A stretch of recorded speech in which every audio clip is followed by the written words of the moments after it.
கரடியும் 2 வழிப்போக்கர்களும். ஒரு ஊரில் 2 நண்பர்கள் இருந்தார்கள். அவர்களில் ஒருவன் ராமு, மற்றொருவன் சோமு. இருவரும் இணை பிரியாத நண்பர்கள். ஒரு நாள் இருவரும் தேன் எடுப்பதற்காக காட்டுப்பகுதிக்கு சென்றனர். செல்லும் வழியில் ராமு சோமுவிடம், நீ எதை பற்றியும் பயப்படாமல் என்னுடன் வா. என்னை போன்ற நண்பனை காண முடியாது. என்ன துன்பம் வந்தாலும் நான் உன்னை காப்பாற்றுவேன் என்று கூறினான். காட்டிலுள்ள பறவைகள், மரங்கள், காட்டு விலங்குகள் போன்றவற்றை வேடிக்கை பார்த்து கொண்டே இருவரும் நடந்து சென்றார்கள். அப்போது கரடி ஒன்று ஊர்மும் சத்தம் கேட்டது. சிறிது நேரத்தில் அவர்கள் செல்லும் வழியிலேயே அந்த கரடி திடீரென வந்து கொண்டிருந்தது. கரடி கண்டதும் இருவரும் பயத்தில் ஓடத் தொடங்கினார்கள். கரடியும் அவர்களை துரத்தியது.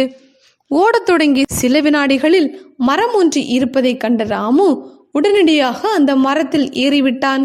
சோமுவுக்கோ மரத்தில் ஏற தெரியாது என்று அறிந்திருந்தும் மரத்தில் ஏற முடியாதவனை கீழே விட்டுவிட்டு தன்னை மட்டும் காத்து கொள்ள சுயநலத்துடன் ராமு நடந்து கொண்டான். சோமுவுக்கு மரம் ஏற தெரியாததால் என்ன செய்வதென்று தெரியாமல் திகைத்தான். கவலையுடன் எப்படி கரடியிடமிருந்து தப்புவது என்று அவசரமாக யோசித்தான். இறந்தவன் போல் நடித்தால் கரடி தன்னை கொல்லாது என்று ஒரு யோசனை தோன்ற, பின்னர் நிலத்தில் விழுந்து மூச்சை அடக்கி கொண்டு இறந்தவனைப் போல் படுத்து கொண்டான். அப்பொழுது கரடியும் அங்கு வந்து சேர்ந்தது. படுத்திருந்தவனை உண்பதற்காக அருகில் வந்த கரடி கீழே விழுந்து கிடந்தவன் காதருகே சென்று நுகர்ந்து பார்த்தது. கரடி சோமுவை முகர்ந்து பார்த்ததை மேலே இருந்து பார்த்த ராமு, கரடி சோமுவிடம் ஏதோ சொல்கிறது என்று தவறுதலாக புரிந்து கொண்டான். பிறகு அவன் இறந்தவன் என்று முடிவு செய்து அங்கிருந்து நகர்ந்து போய்விட்டது. கரடி செல்வதை மரத்தின் மேலிருந்து பார்த்த ராமு கீழே இறங்கி வந்து சோமுவை எழுப்பினான். கரடி சென்று விட்டது, இனி எழும்பு, நாம் தப்பிவிட்டோம் என்று ராமு கூறினான். சோமும் எழுந்து தனது யோசனை வெற்றியடைந்ததை எண்ணி நிம்மதி அடைந்தான். கீழே படுத்திருந்தவன் எழுந்து அமர்ந்தான்.